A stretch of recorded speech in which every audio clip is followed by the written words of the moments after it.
So now that I'll stop putting up all those horrible cases. There's a number of far worse cases actually in some of the reports that are out there. But if anyone's interested, as this is in a South Australian delegation, you've probably read the inquiry into bogus and unregistered practitioners. There's quite a few interesting and quite disturbing cases in there as well. So these are the kind of things that registration is being looked at for, rather than telling practitioners what herbs they can treat with and what what's on the approved list of nutrients, for example.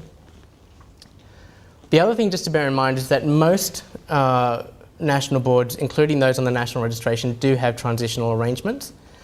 This is because the national registration system is including professions that have been regulated in Australia for quite a while, but it's also including partially regulated professions. So Chinese medicine, medical radiation therapists, and ATSI health workers are the ones that are currently being introduced into the scheme.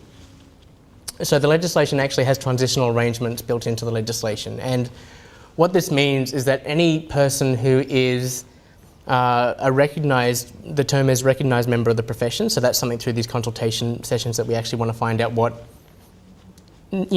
you guys think that recognised person in the profession should be, is included in the scheme for the first 5 years. So for a period of 5 years after the implementation of the register and 5 years beforehand, if you've been a practitioner for a period of 5 years, then you're automatically included into that scheme. So it's about building standards over time rather than imposing this arbitrary standard straight away. And the idea is that if you include everyone in the tent at the start, you can weed people out eventually. Whereas if you put a bar that's far too high, then you get a lot of these people that are still sort of practicing without accountability or responsibility. So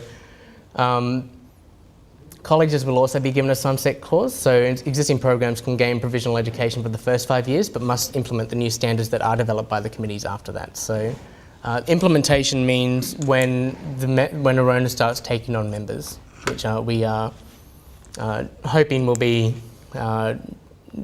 in the later half of this year. So, but this will be you'll be informed on the website.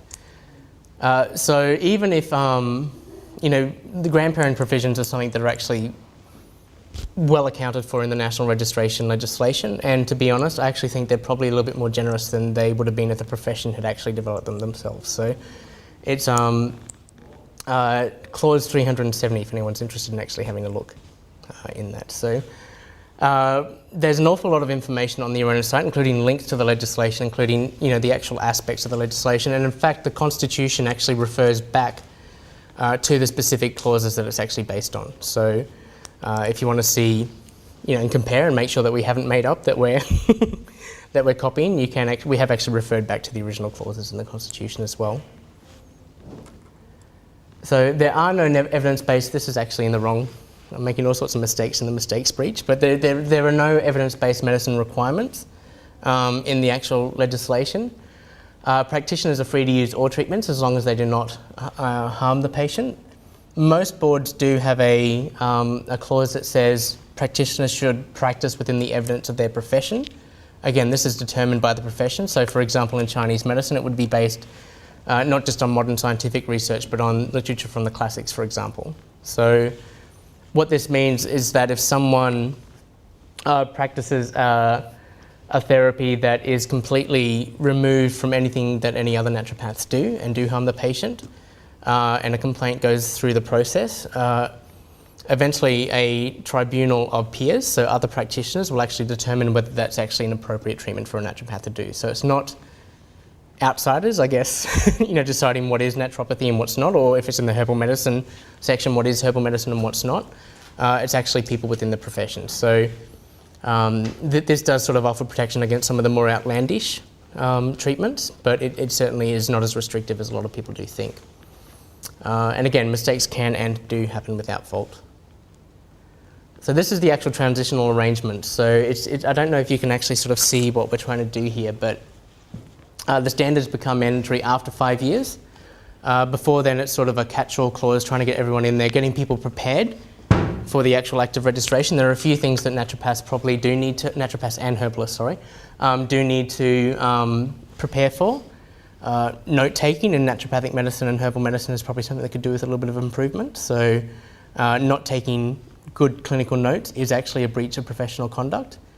The reason being that you don't actually own those notes. You own the paper they're written on, but the intellectual property is something that the patient owns. And you're actually breaching your duty of care by not recording that thing properly.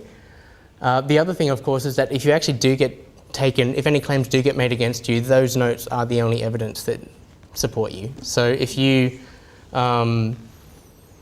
advise someone who's come in for cancer to, seek chemotherapy in conjunction with that complementary medicine, for example, and they refuse, and you don't document that you did advise them to actually take that, they can come back and actually say, you told me to not go to, to chemotherapy, and without that note taking.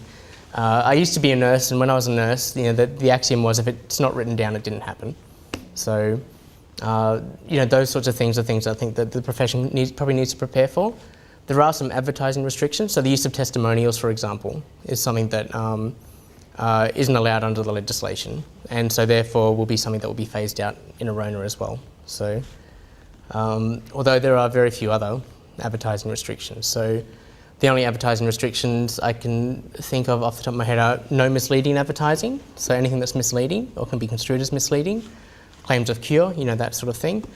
And if you do offer any gifts or inducements, so second consult free or whatever, and there are terms and conditions, those terms and conditions must be fully written out on any advertising material. You can't just say terms and conditions apply. You actually have to write it down on the actual specific. So there are very few advertising restrictions apart from that testimonial thing.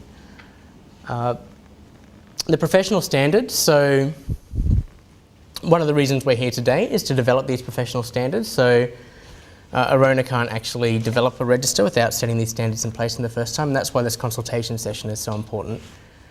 These are to be based on broad review, international benchmarking, as well as extensive consultation. So in terms of the consultation, we have a formal written submission process, so if you do go home today and go, I forgot to actually say something, then there is actually that scope for the submission process as well. I know that at the colleges, for example, some colleges, because students want to get involved but often can't come to these things, I know that some colleges are actually using tutorial lessons to actually get these students discussing what they think should be standards in naturopathy and herbal medicine, for example, and actually writing that as a class submission. So we're doing the written submission process as well as the actual physical consultations for those who don't feel as though they can make a written submission. And as part of the submission process, we're actually also asking for committee nominations to be on the committees that develop education standards, the committees that develop practice standards, the committees that develop registration standards. So the other thing just to remember too is that if you don't apply for these committees, you will not get on them because there are actually no appointed members. So they'll only be drawn from applicants. So even if you are even if you've been head of a college or an association for 20 years, you're not going to be asked unless you apply. And we've done that because we are really trying to depoliticise this and actually draw from applicants only. Everyone's been told to apply. It's really up. That's all we can do. You can lead a horse to water, but you can't make them drink. So please, if you are interested in actually being a little bit more involved, please do apply for these committees. So a CV and a statement of claims. So we're not actually asking for individual committees. The actual selection committee that will be developing these committees will decide based on that statement of claims which committee is best suited, because often when you actually do these things, you're not selecting individuals, you're actually selecting a whole committee. And sometimes, even though your expertise may be over here, you may be the missing hole that's needed over here, for example. So, next one. So that's a very brief information session, I guess. We've tried to, not overburden you with too much information about Aronah. All the information's on the website. We're trying to make the website as content-packed as we can be. If there's anything any suggestions that you think that we can make in terms of developing it further, please do let us know. Just for your interest, Aronah is actually a registered non-profit company, so it's not actually a private company. All its profits are required by its constitution to be ploughed back into its activities.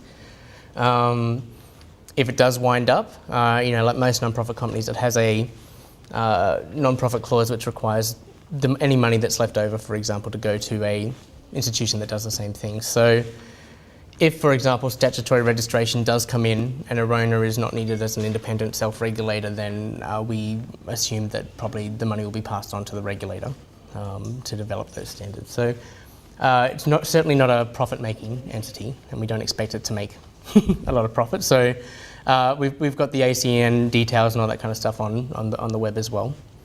But the constitution should be up in the next few weeks. That's the last slide, as you can tell.